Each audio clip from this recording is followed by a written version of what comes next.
살아계신 주님, 이 밤에도 말씀을 통해 우리를 찾아와 주셔서 우리 인생에 새 일이 있게 하여 주시옵소서. 예수 그리스도 이름으로 기도합니다. 아멘. 오늘 밤에 주시는 말씀을 찾아서 교독으로 봉독하도록 하겠습니다. 구약성경 느헤미야서 8장 1절로 12절의 말씀입니다. 구약성경 가지신 분들은 737쪽을 펴주시기 바랍니다. 느헤미야서 8장 1절로 12절의 말씀을 교독으로 읽을 때에 제가 먼저 1절의 말씀을 읽겠습니다. 이스라엘 자손이 자기들의 성읍에 거주하였더니 일곱째 달에 이르러 모든 백성이 일제히 수문 앞 광장에 모여 학사 에스라에게 여호와께서 이스라엘에게 명령하신 모세의 율법책을 가져오기를 청하매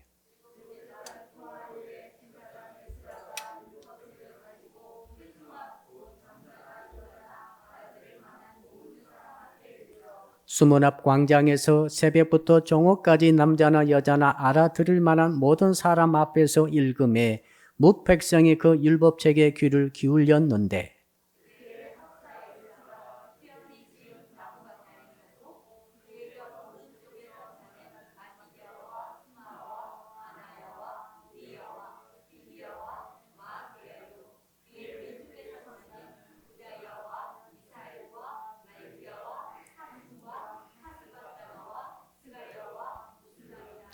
에스라가 모든 백성 위에 서서 그들 목전에 책을 펴니 책을 펼 때에 모든 백성이 일어서니라.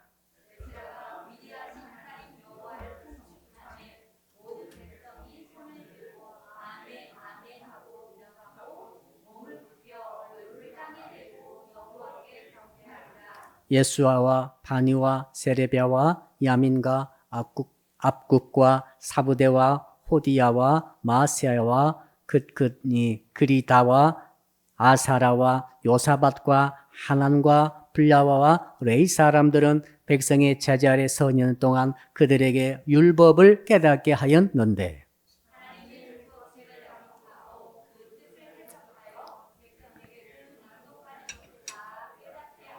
백성이 율법의 말씀을 듣고 다 우는지라. 총독 느헤미야와 제사장 겸 학사 에스라와 백성을 가르치는 레위 사람들이 모든 백성에게 이르기를 오늘은 너희 하나님 여호와의 성일이니 슬퍼하지 말며 울지 말라 하고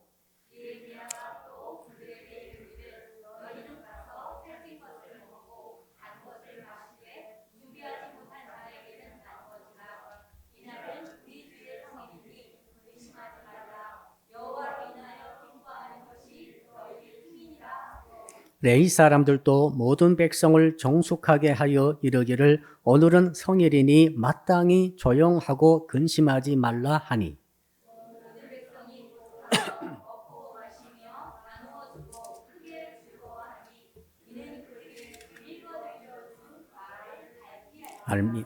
아멘. 오늘 말씀의 제목 같이 한번 따라하겠습니다. 두 손 들어 아멘으로 응답하는 신앙을 가집시다. 옆 사람 인사할까요? 두 손 드세요. 두 손 들어. 두 손 들어 할 때는 영어로는 핸즈업이라고 합니다만 강도가 총을 들이대고 손 들어 할 때 똑같은 말입니다. 만일에 우리가 두 손을 든다는 것은 이렇게 내 두 손에 무기가 없다. 그러니 나는 당신을 해칠 마음이 없다. 그러니 안심하라. 이 사인을 보내는 거죠. 항복이죠. 항복의 사인이죠. 어느 이스라엘 백성들이 하나님 앞에 다 모여서 말씀 들으면서 두 손을 들었습니다. 그러니까 이것은 하나님 앞에 항복을 한 거죠. 그래서 이스라엘의 역사가 변화가 온 것입니다. 오늘 밤에도 말씀을 통해서 저와 성도 여러분들이 하나님 앞에 말씀 앞에 두 손을 드시기를 주 이름으로 축복합니다. 두 손 들면은 은혜가 있는 거죠. 두 손을 안 들면은 아직도 하나님 앞에 뭔가 한 자락을 꼼추고 있는 것과 같죠. 두 손을 싹 들어버릴 때 하나님의 은혜가 가득하게 임하게 될 줄로 믿습니다. 자, 본문 배경을 한번 잠깐 살펴봅시다. 이제 이스라엘 사람들이 아수르에게 잡혀가고 남유다 사람들은 바빌론에게 포로로 잡혀갔습니다. 70년이 지났습니다. 그때부터 이제는 고레스에서 포로들이 이제는 전부 다 자기 나라로 돌아가도록 법이 개정이 됐습니다. 그때부터 이제는 1차, 2차, 3차, 4차 이렇게 백성들이 이제 예루살렘으로 돌아오는 과정에 있습니다. 수립밥을 통해서 돌아오고 느헤미야 통해 돌아오고 또 먼저 왔던 에스라 통해서 와서 이제 거기에서 뭐 합니까? 성전을 다시 재건하는 것이죠. 솔로몬 성전은 불타 없어졌습니다. 성벽도 다 허물어졌습니다. 완전히 도시가 없어진 것입니다. 70년은 묵힌 땅이 됐습니다. 짐승들이 왔다 갔다 합니다. 다 굳어져 버린 땅입니다. 그때 이제 포로에서 돌아온 백성들이 뭐 개간하면서 또 애적과 싸우면서 강도와 싸우면서 그리고 성전을 스룹바벨 성전을 완성하고 그 다음에 이제는 성벽을 쌓는 일을 하는데 너무너무 힘들었어요. 쌓다 말고 수십 년을 쉬다가 느헤미야가 와가지고 드디어 단기간 내에 성벽을 완성을 했습니다. 오늘 본문이 바로 배경이 그거죠. 성전을 완성하고 성벽을 다 완성이 아니고 재건이죠. 재건하고 성벽을 재건한 다음에 이제 느헤미야가 하나님의 영감 받아서 백성들을 전부 다 수문 앞에 광장에 모시오라고 했습니다. 여러분, 성전은 하나님과 만나는 장소이고 성벽은 외적을 막을 수 있는 도구가 되겠습니다. 그러니 이제는 하나님을 예배하고 여호와 하나님께 예배할 수 있고 하나님의 임재가 있고 그 다음에는 외적을 막을 수 있으니 이제 드디어 우리가 이제 다 됐다는 생각 가지고 모였으나 느헤미야 속에 하나님께 주신 말씀은 아직 너희들이 진짜 성전을 이제는 만들고 진짜 성을 예루살렘 성을 쌓아야 된다. 그게 뭡니까?했더니 심령의 성전을 만들어야만이 내가 너희에게 임재할 것이 아니냐. 이런 말씀을 주신 것으로 생각이 됩니다. 한번 따라합시다. 심령의 성전이 중요합니다. 여러분, 성전을 다시 건축의 성전을 재건했습니다. 눈에 보이는 성전입니다. 성벽을 완성했습니다. 그러니 이제 얼마나 겉으로 볼 때는 야, 이제 정말 우리는 할 일을 다 했구나. 이렇게 감사하고 생각하고 하기 쉽지만은 진짜 중요한 것은 하나님이 임재하시느냐, 임재하지 않느냐가 거기에 아주 중요한 포인트가 있는 줄로 믿습니다. 거룩한 성전을 다 지었습니다마는 하나님의 계시지 않는 성전은 종교시설이죠. 건축에 불과합니다. 껍질에 불과합니다. 껍데기예요. 하나님이 임재하지 않는 교회당 무슨 소용이 있겠어요? 하나님이 임재하지 않는 도시 무슨 의미가 있겠습니까? 하나님이 임재하지 않는 모든 종교 행위는 껍질에 불과하죠. 우리는 껍질을 먹을 수 없습니다. 우리 수박 요즘에 많이 먹고 있죠? 수박 껍질 먹을 수 없어요. 알맹이를 먹어야 됩니다. 알맹이는 뭐가 같습니까? 하나님의 임재가 알맹이죠. 하나님이 알맹이죠. 하나님을 만나야 되고 하나님께서 우리 예배를 받으셔야 되고 우리 찬양 가운데 말씀 가운데 예배 가운데 하나님이 임재하셔야만이 그 예배가 진실된 예배이고 그 예배가 진짜이고 그 예배를 통해서 진짜 은혜가 있고 복을 받고 역사가 일어나게 되는 줄로 믿습니다. 근데 열심히 찬양하고 기도하고 예배하고 이 헌금하고 모든 걸 하는데 거기에 하나님이 안 계시고 하나님이 임재하지 않고 하나님이 받아주지 않으신다고 한다면 그 모든 것들은 종교에 불과하죠. 껍데기죠. 느헤미야에게 그게 온 것입니다. 생명 걸고 느헤미야는 주의 사명 받아가지고 성벽을 그 대적들 물리치고 완성을 했어요. 대단한 일을 한 겁니다. 기적 같은 일이죠. 근데 성전과 성벽을 보이는 성전과 성벽을 다 완성해 놓고 제사도 드리고 있는데 가만히 생각해 보니까 하나님이 계시는가? 하나님이 임재하고 계시는가 생각해 보니까 이건 전혀 그렇지 않다는 것을 깨닫게 됐어요. 여러분, 예루살렘이 멸망하기 직전까지도 성전 제사를 드렸어요. 자, 바벨론에게 함락되기 직전까지도 계속 하나님께 제사 드리고 제물을 바치고 피 흘리는 제사를 계속 드리고 했는데 하나님께서는 계시지 않았어요. 응답하지 않았습니다. 그래서 바벨론에게 멸망하거도 아닙니까? 똑같은 일이 반복될 수 있는 거죠. 겉으로는 외모적으로는 외향적으로는 눈에 보이는 것은 완성되고 정말 그럴듯하고 빛과 번쩍하고 모든 형식이 다 완벽하게 갖춰지고 제사도 드리고 제사장도 찾아왔고 제사 제도가 복구되면서 백성들이 제사를 드리고 있는데 뭔가 빠져버렸습니다. 뭡니까? 백성들의 마음속에는 신앙이 없는 거예요. 내면적인 심령의 성전이 아직 완성되지 않고 있는 그 모습을 느헤미야가 바라보고 탄식하면서 백성들이 이제는 다 모여라. 이제 할 일 다 끝났지 않습니까? 성전, 성벽 다 했기 때문에 다 모여라 해놓고 이제는 학사 제사장 에스라에게 여호와 율법책을 가져오시오 해가지고 창출 내민신 모세 오경 중에 한 권으로 생각됩니다. 율법책을 다 가지고 온 거죠. 또 두루마리죠. 두루마리가 작지 않습니다. 크고 무거워요. 이 두루마리를 떼매가지고 와가지고 놔두고 이제 두루마리를 탁 펼치고 특별한 강단, 나무로 짠 강단에다가 에스라가 올라가가지고 두루마리를 펼치고 이제 이 히브리어로 이제는 이 두루마리의 말씀을 선포를 하는 거죠. 말씀을 그냥 읽는 거예요. 설교가 아니고 말씀을 읽는 것입니다. 이 일이 있을 때 어떤 일이 있었습니까? 이스라엘 백성들이 남녀 노소할 것 없이 들을 수 있는 자는 다 모였어요. 다 모여가지고 여호와 율법의 말씀을 귀를 기울일 때에 하나님께서 엄청난 은혜를 주셔가지고 깨달아지면서 그렇죠?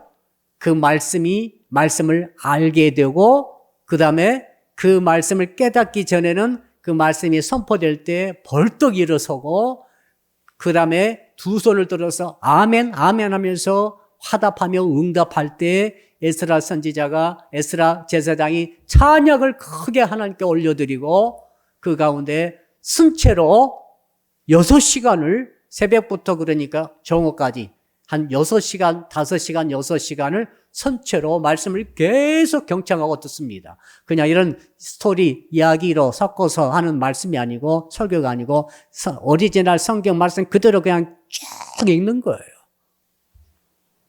그래도 얼마나 은혜가 됐든지 나중에 하나님께서 깨달음을 주시더라.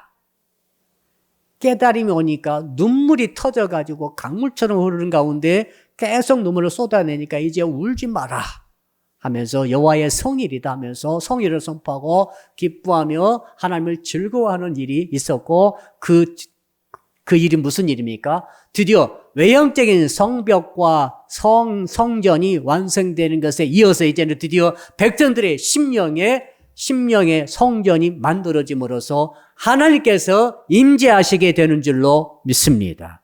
그래서 이스라엘이 새 역사를 이루게 되었다. 이런 스토리가 오늘 본문의 배경이죠. 사랑하는 성도 여러분, 저는 오늘 본문의 말씀을 통해서 이스라엘 백성들이 이렇게 변화가 온 것처럼 어떻게 우리가 변화를 받을 것인가?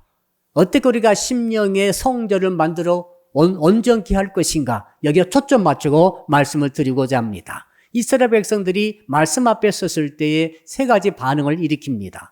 첫째는 어떤 반응을 일으키는가 하면 한번 따라 할까요? 말씀 앞에 태도가 변했습니다.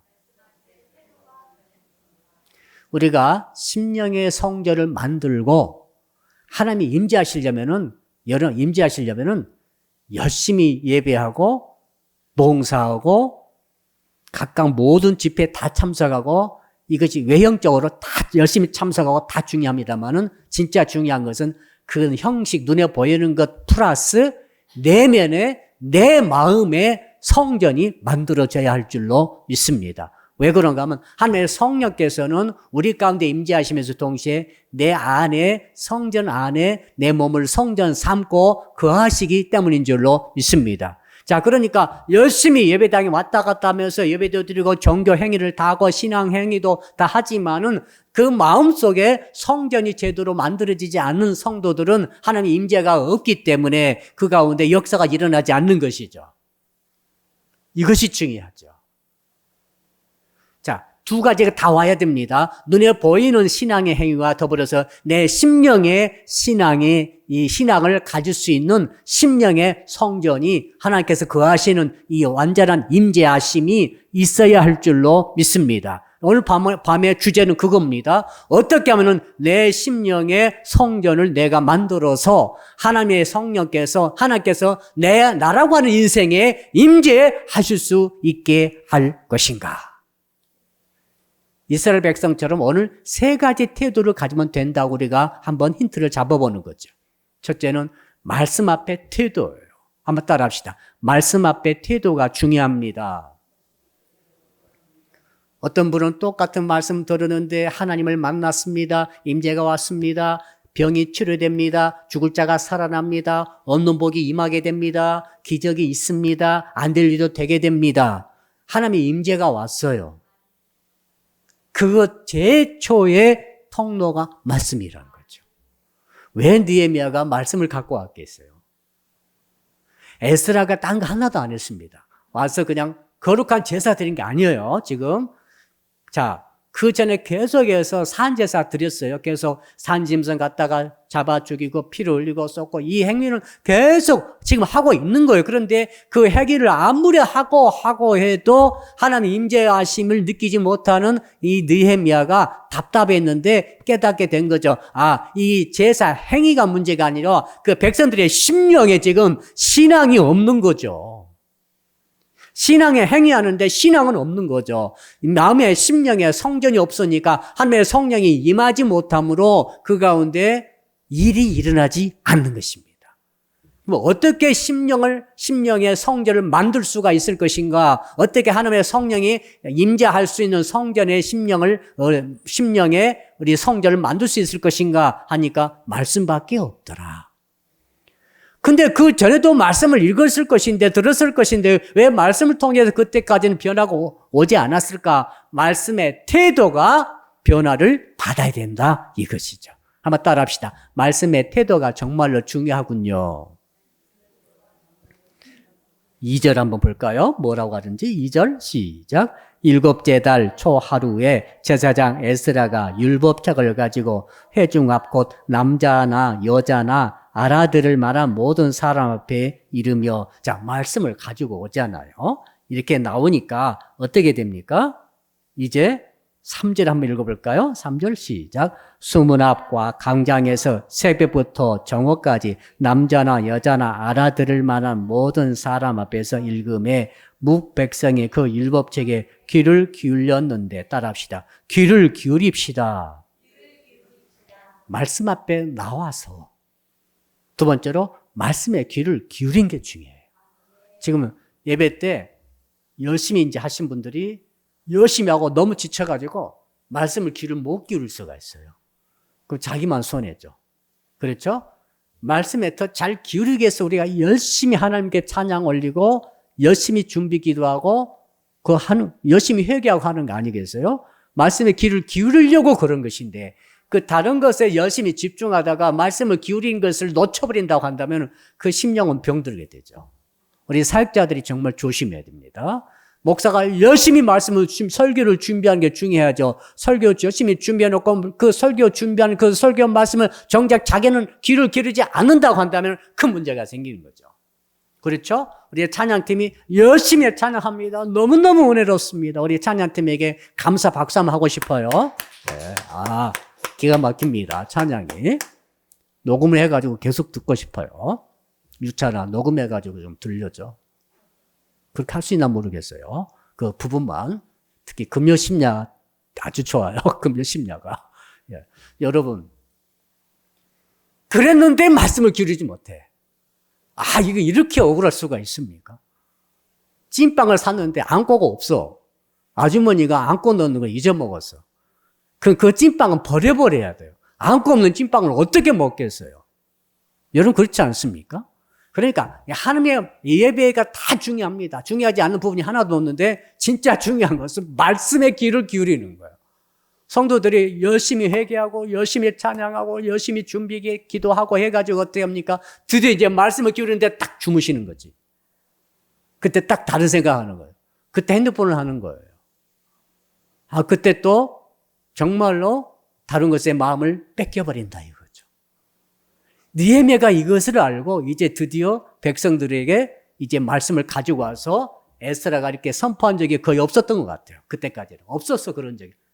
이제 그게 선포하니까 그때부터 말씀에 귀를 기울이면은 역사가 일어나요. 말씀을 읽는 게 중요한 게 아니라 말씀에 귀를 기울이는 게 중요해요. 말씀을 많이 읽는 게 중요한 게 아니라 말씀에 귀를 기울이는 게 중요해요. 말씀 많이 듣는 게 중요한 게 아니라 목사님 나는 말씀을 인터넷 통해 엄청나게 많이 들어요. 중요합니다만은 더 중요한 게 있어요. 말씀을 하루에 3시간 듣는다 합시다. 4시간 듣는다 합시다. 그런데 말씀을 기울이지는 못한다 한다면은 이건 말씀이 들어오지 않기 때문에 문제가 생기는 거죠. 한번 따라 합시다. 말씀에 귀를 기울입시다. 자, 이렇게 말씀에 귀를 기울이는데 어떤 일이 있었습니까? 4절 한번 또 읽어볼까요? 4절, 4절 읽지 맙시다. 너무 외국어가 어려워요. 지금 이름이 굉장히 어려운데. 자, 5절 읽읍시다. 5절. 시작. 에스라가 모든 백성 위에 서서 그들 목전에 책을 펴니 책을 펼 때에 모든 백성이 일어서니라. 자, 말씀이 이제 귀를 준비가 됐습니다. 설교자는 말이죠. 말씀 듣는 성도들이, 설교 듣는 성도들의 태도가 굉장히 영향을 끼쳐요. 설교 듣는 성도들이 먼 산 보고 핸드폰하고 서로 쏙닥거리고 또 다른 것 막 하고 하면은 이 주의 집중이 안 되면요. 설교 말씀이 훨씬 약해져요. 그걸 느껴요. 그런데 성도들이 눈을 반짝거리면서 뚫어지도록 목도하면서 집중해서 귀를 기울이고 있는 모습은 너무너무 중요하죠. 힘이 막 나는 거죠. 에스라 선지자가 올라가서 보니까 백성들이 그동안 굶었잖아요. 영적으로 얼마나 굶었던지 70년 플러스 100년이죠. 지금 이 사건이 일어난 것은 포로 시대가 이제 포로에서 귀환 시대가 시작되면서 또 100년이야. 그러니까 70년간 포로에 있었죠. 그 또 100년간 걸쳐서 계속 성벽을 완성하다가 중단하다가 성전 짓다가 하다가 계속 가다가 드디어 100년쯤 돼가지고 이제 드디어 성벽이 완성되면서 느헤미야가 드디어 심령의 부흥을 지금 일으키는 것이죠. 자, 여기에서 중요한 게 뭡니까? 말씀을 기울이다가 보니까 어떤 일이 있었습니까? 책을 딱 펼쳐서 딱 펼 때 백성들이 일어섰어요. 자, 성경을 어떤 교회 가니까 지금도 이 앞뒤다. 바로 여기서 왔어요. 느헤미야서 8장 5절의 전통에서 성경 봉독하겠습니다 하잖아요. 우리는 교독으로 있죠. 딱 펴면은 성도들이 쫙 일어나요. 우리 신학교에서 그렇게 했거든요. 자, 우리도 그렇게 하려고 했더니 무릎 아프신 분도 계시고 허리가 아프신 앉았다 일어섰다 힘들고 또 읽을 때 계속 서 계셔야 되거든요. 그런데 오늘은 특별히 한번 해보고 싶은 생각이 있어요. 이렇게 딱 펼치면은 여러분 거기서 일어서십시오. 알았죠? 느헤미야 8장 1절로 12절을 읽겠습니다. 일어서시라니까. 예. 앉으세요. 이거 실습이니까. 그래가지고 성경 봉독이 끝날 때까지 앉지 못하는 거죠. 오늘 백성들이 새벽에 모였잖아요. 이른 아침 모여서 겨우 이제 성경이 보일까 말까 할 것 같아. 이른 아침 모여가지고 책 두루마리를 딱 펼치니까 백성들이 우르르 일어난 거예요.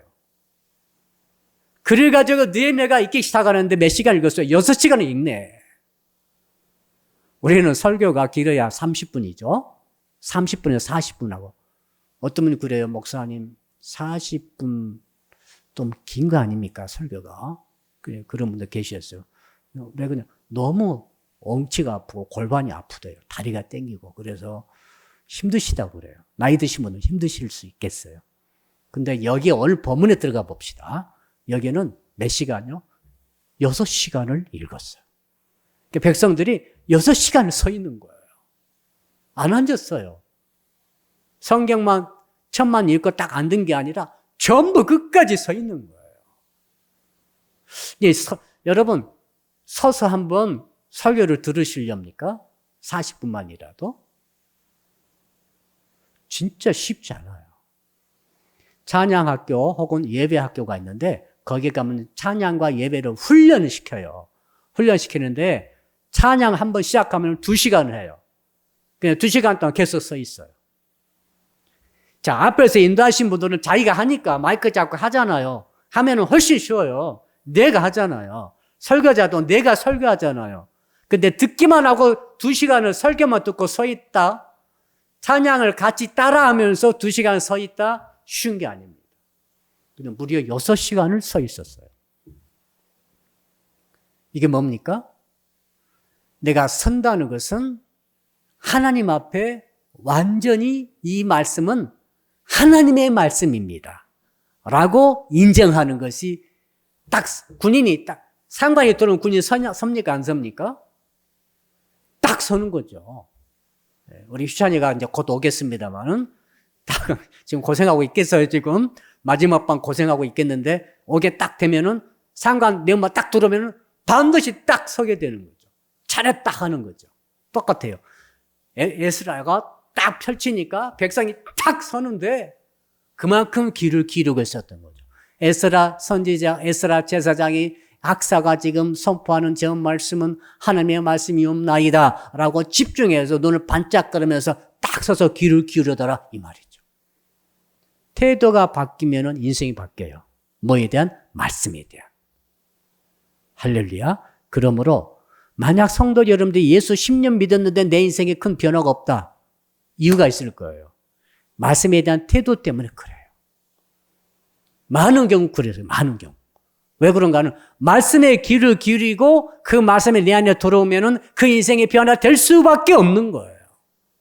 예, 말씀이 진리고 진리를 위해서 내 마음의 성전이 세워지면서 하나님께서 임재하시도록 되어 있기 때문에 그렇습니다.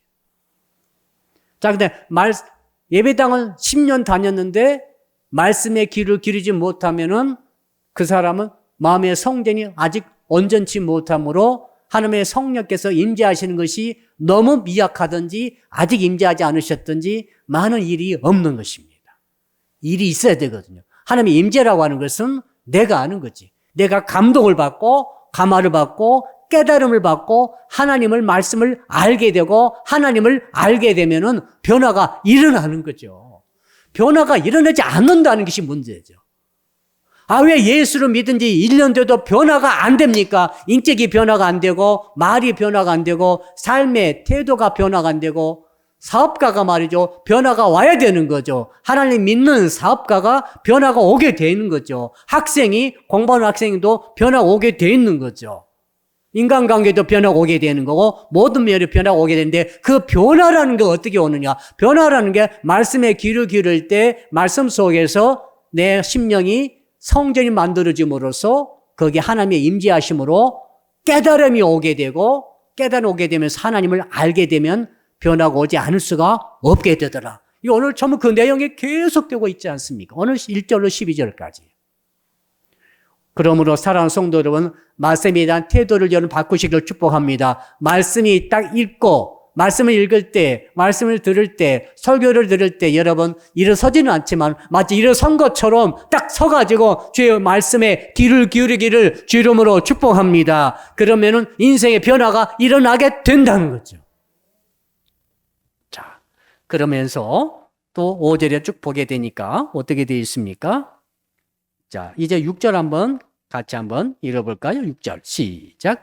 에스라가 위대하신 하나님 여호와를 송축하며 모든 백성이 손을 들고 아멘 아멘 하고 응답하고 몸을 굽혀 얼굴을 땅에 대고 여호와께 경배하니라. 이제 말씀을 선포하고 읽던 그 에스라가 백성들이 그렇게 하는 모습 딱 서서 하는 거 보고 너무 감동받은 것 같아서 감동이 와가지고 영감이어서 하나님을 송축하더라. 찬양하더라. 그때 제사장이 찬양팀이었거든. 찬양단은 제사장이에요.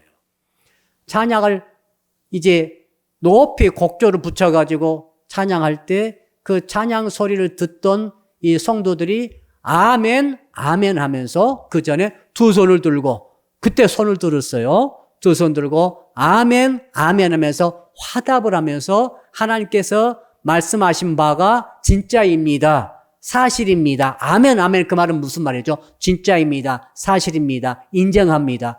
지금 우리에게 선포된 이 말씀은 여호와의 하나님의 말씀인 것을 시인합니다. 인정한다는 자기 신앙의 고백인 줄로 믿습니다. 아멘 한 번이 아니고 아멘, 아멘 두 번 계속한다는 뜻이죠. 그리고 손을 들었어요. 손을 또 내리면 안 되는 거죠. 한번 손을 들어가지고 서 있는 상태에서 손을 들고 가는데 예배학교에 가게 되니까 손을 한번 들고 찬양을 시키는데 2시간을 들고 하라. 손 내리면 왜 내리냐고. 훈련이니까. 우리는 손 들 때 들고 내리면 내리고 또 이렇게 인도하는 자가 손 들고 찬양합시다 하고 아까 또 박수하고 찬양하자고 그랬죠? 박수하고 찬양합시다 하면은 우리가 그때하고 또 내리고 하는데 지금 이 본문에 나와 있는 내용은 그 내용 본문의 원문에 들어가고 보게 되면 계속의 뜻이 있어요. 그러니까 손 들고 계속 들고 가는 거예요. 몇 시간 갈지 모르겠죠. 서 있으면 계속 서서 가는 거죠. 좀 이따 운다는 장면이 나오죠. 울 때도 계속 울었어요.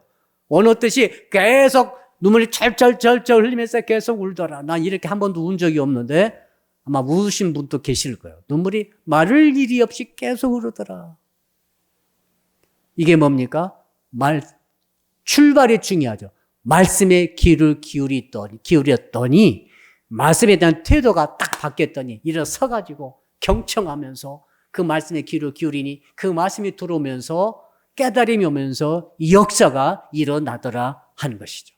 이 은혜가 저와 여러분과 우리 교회도 있기를 주 이름으로 축복합니다. 자, 그렇게 일어서서 이제는 찬양하면서 아멘 아멘 하면서 두 손 들어 하나님께 화답으로 응답으로 고백을 하더라.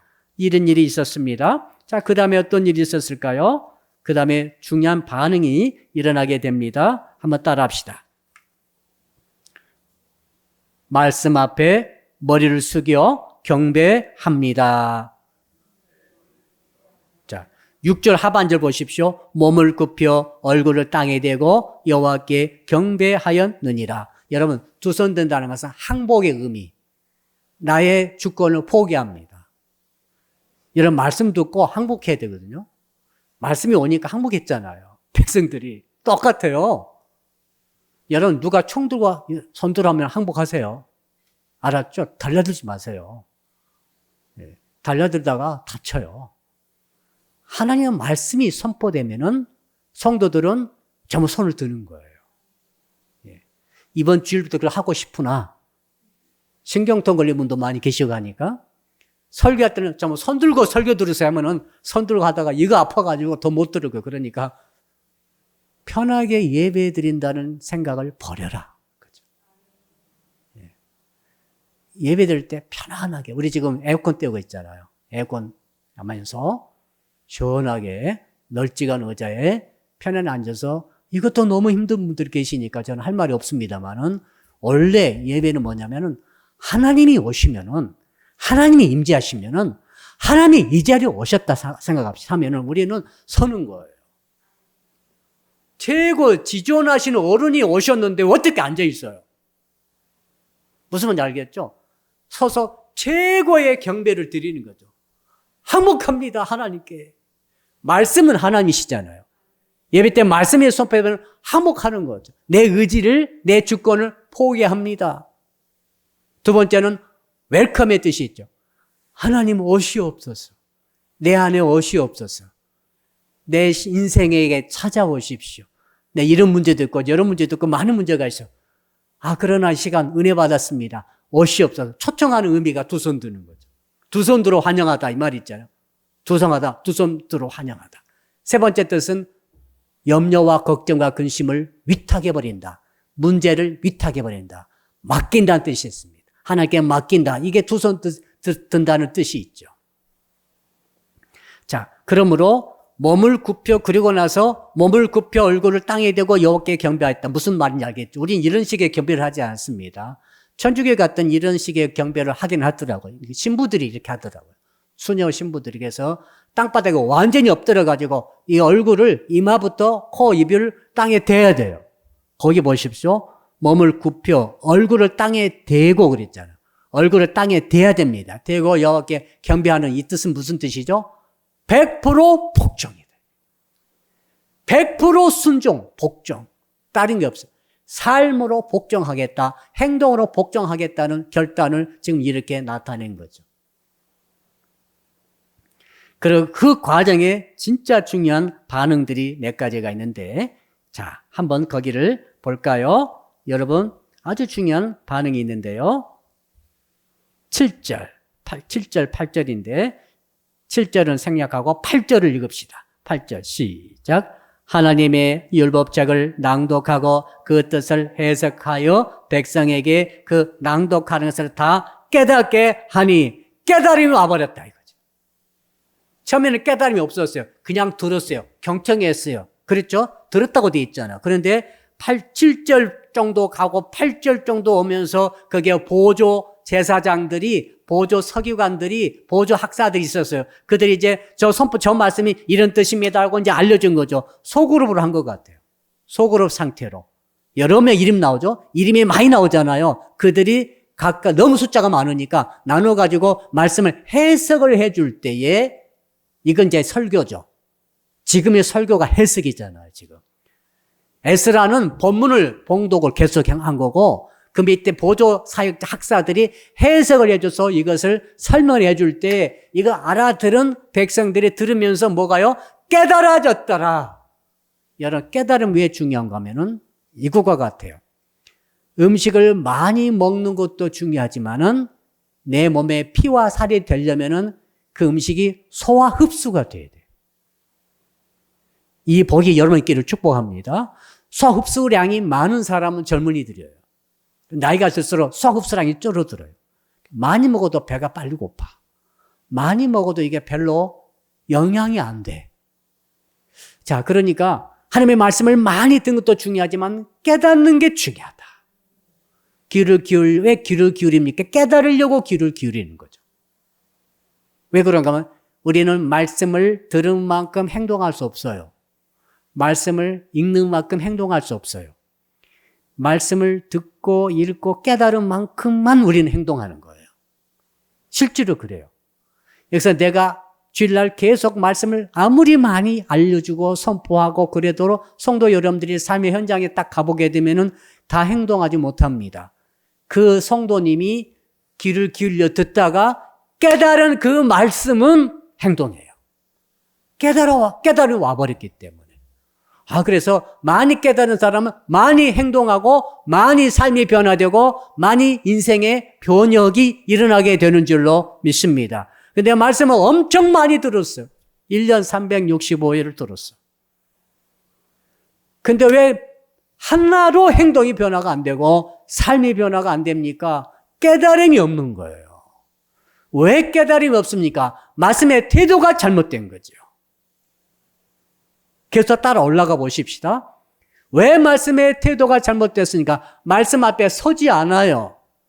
말씀 앞에 두 손 들고 아멘하고 항복하고 막 말씀 앞에 환영하고 말씀이 내 안에 임할 때는 내 전부 말씀 앞에 믿고 위탁하고 이런 말씀의 일들이 없는 거예요. 근데 이런 일이 과정이 막 일어나잖아요. 6시간 동안 일어난 거죠, 지금. 말씀 앞에 모였습니다. 말씀의 귀를 기울였습니다. 그 다음 말씀을 읽고 말씀을 들었습니다. 경청하면서 말씀의 해석을 딱 듣고 보니까 깨달아졌습니다. 일어서 가지고 아멘 하면서 찬양하면서 하다 보면서 이제 입술로 주의 말씀인 줄로 고백합니다. 고백하면서 깨달음이 딱 와버리니까 깨달아지니까 이제는 엄청난 일이 일어나죠. 자, 그게 이제 여러분 이제 9절입니다. 9절. 그냥 9절. 자, 우리 9절 마지막으로 같이 한번 읽어볼까요? 9절 시작. 백성이 율법의 말씀을 듣고 다 우는지라 총독 느헤미야와 제사장 겸 학사 에스라와 백성을 가르치는 레위 사람들이 모든 백성에게 이르기를 오늘은 너희 하나님 여호와의 성일이니 슬퍼하지 말며 울지 말라 하고 울음이 터졌어요. 왜 울음이 터졌는가 하면 깨달음이 왔기 때문에 울음이 터졌어요. 그 깨달음이 뭔가 하면은 말씀이 딱 나를 비춰주니까 내 실상이 드러났다. 나의 연약하고 사악하며 간사하고 그동안에 죄 지었던 모든 죄악이 지었던 내 이 영혼의 부실한 모습, 더러운 모습, 취한 모습, 연약한 모습, 주님을 배반한 모습, 떠났던 모습, 세상에 속했던 모습, 우상 숭배했던 모습, 이 모습들이 말씀을 깨달을 때 와버린 거예요. 그게 와버리니까 울지 않을 수가 없어요. 이 운다는 단어가 아까 말씀드렸듯이 한번 눈물이 나왔다 이게 아니라 계속해서 흐르는 거예요. 소위 말해서 회개가 터진 거예요. 얼마나 울고 그치지 않으니까 제사장이 이제 느헤미야가 말한 오늘은 여호와의 성일아니냐, 성일에는 하나님을 기뻐하라고 말했지 않느냐라고 하면서 여러분 이제 10절 마지막 같이 읽어볼까요? 10절 시작. 느헤미야가 또 그들에게 이르기를 너희는 가서 살진 것을 먹고 단 것을 마시되 준비하지 못한 자에게는 나누어 주라. 이날은 우리 주의 성일이니 근심하지 말라. 여호와로 인하여 기뻐하는 것이 너희의 힘이니라 하고 주일날은 초콜릿을 먹어야 되나 이런 생각을 하게 됩니다. 단 것은 먹으라고 그랬잖아요.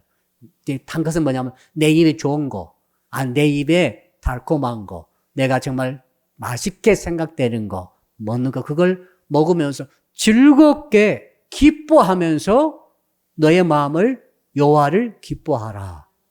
여호와를 기뻐하는 것이 너의 힘이다. 진짜 중요한 말씀하시죠. 이걸 되게 다른 성경, 다른 번역, 또 개인적인 번역을 찾아보니까 자, 여호와로 인하여 기뻐하는 것이 너의 힘이다. 이 말은 이렇게 번역될 수 있습니다. 피난처는 하나님으로 인해 기뻐하는 것이다.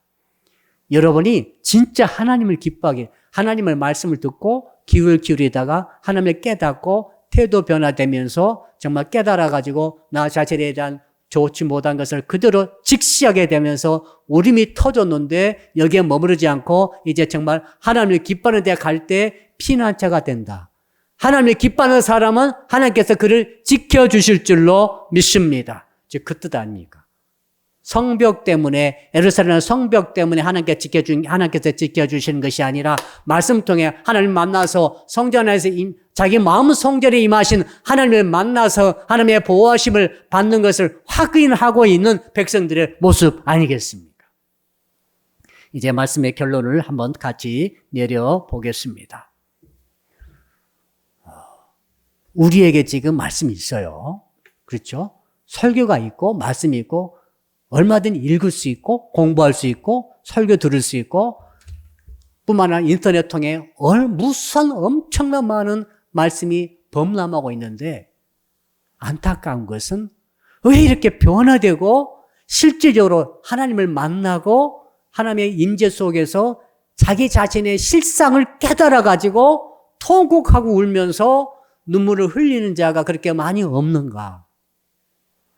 그리고 거기에 머무르지 않고 이제 여호와를 알므로써 정말 하나님께서 나를 피난처로 지켜주신다는 것을 알므로 하나님을 정말 기뻐하는 그런 성도들이 모습이 이렇게 점점 줄어드는 것 같은가? 이런 안타까움이 우리에게 있는 것이죠. 저는 오늘 본문의 말씀 통해서 느헤미야의 부흥운동이, 말씀의 운동이 저와 여러분 가운데 있기를 주문으로 축복합니다. 방법은 너무 간단하고 단순합니다. 말씀 앞에 나오십시오. 오늘부터 말씀 앞에 나오세요. 기도만 열심히 하지 마시고 지금 기도부터 시작 안 했습니다. 말씀 앞에 나오는 것부터 시작해요. 첫째, 말씀 앞에 나올 것. 둘째, 말씀에 귀를 기울일 것. 셋째, 말씀 앞에 말씀이 들려올 때 두 손 들어서 말씀 앞에 항복할 것. 그다음 말씀이 내게 올 때 아멘하고 환영하고 웰컴하고 받아들일 것. 그다음 말씀을 믿음으로 나의 짐, 무거운 것들, 염려거리를 위탁하고 맡길 것. 그러면서 말씀 앞에는 어떤 자세로 우뚝 서서 끝까지 있는 자세로. 한번 집에 가셔서 10분간만 서서 말씀 읽어보세요. 잘 수가 없습니다. 한 1시간 읽어보세요. 찬양도 1시간 찬양하면서 서 있을 수 있더라고요. 보니까. 예. 근데 그 훈련이 되면 참 좋겠다는 생각을 했어요. 말씀 앞에 절대 한눈 팔지 않고 딱 서가지고 두 손 들고 하나님만 쳐다보고 말씀에 귀를 기울일 때 이런 자세가 되면은 성령께서 깨달음을 주실 줄로 믿습니다. 나를 깨달으면 변화가 와요. 행동으로 가는 거예요. 깨달음이 없으면 좋다, 은혜롭다 이렇게 넘어가면 행동 변화가 안 올 때가 많아요. 근데 정말 깨달아가지고 눈물이 쉴 사이 없이 흐르게 된 상태에 이르게 되면 누가 행동하지 않겠습니까? 행동으로 변화가 되는 은혜가 있을 줄로 믿습니다. 그리고 울고 끝내면 안 돼요. 울고 끝내지 말고 이제 그것을 하나님께서 나의 피난자가 되심으로 바꿔서 기뻐함으로 하나님을 기뻐하는 때까지 나가셔서 하나님의 은혜가 여러분 가운데 충만히 임재로 지속되기를 주 이름으로 축복합니다. 사랑하는 성도는 그대로 두 손 높이 드시고 우리 주여 한번 부르면서 말씀 붙들고 한 10분간 간절히 기도하겠는데 여러분 말씀에 대한 태도를 바꾸면 인생이 바뀝니다. 우리 주 앞에 말씀 앞에 항복합시다. 말씀 앞에 환영합시다. 말씀 앞에 완전히 맡기고 이탁합시다. 주여 부르겠습니다. 주여 살아계신 아버지 하나님